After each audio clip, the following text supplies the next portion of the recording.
حضرت حسین رضی اللہ تعالیٰ عنہ اکثر حضرت ابوبکر صدیق رضی اللہ تعالیٰ عنہ کے پاس جاتے اور دینی اور دنیاوی مسائل میں گفتگو کرتے۔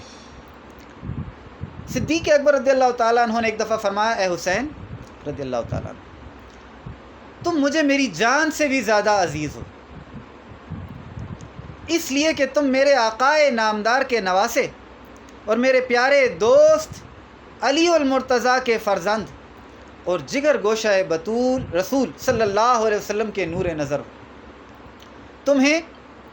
جس چیز کی بھی ضرورت ہو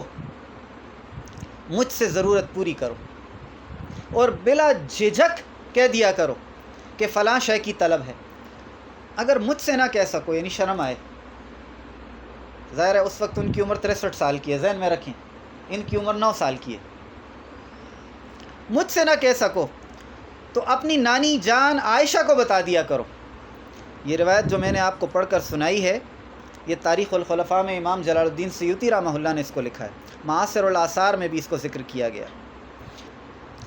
حضرت حسین دربار خلافت میں جاتے تو حضرت ابوبکر صدیق رضی اللہ تعالیٰ عنہ اٹھ کر ان کو سینے سے لگاتے، بالکل اسی طرح جس طرح نبی علیہ السلام ان کے لیے اٹھتے تھے۔ حضرت ابوبکر صدیق بھی ہمیشہ اسی طرح اٹھ کر ان کو سینے سے لگاتے، پیشانی پر بوسہ دیتے۔ ایک مرتبہ امام ممدوح رضی اللہ تعالیٰ عنہ گئے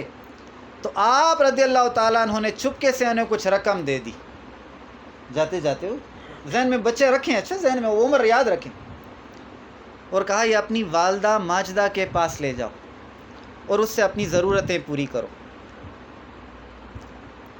اس روایت کو بھی امام جلال الدین سیوطی رحمہ اللہ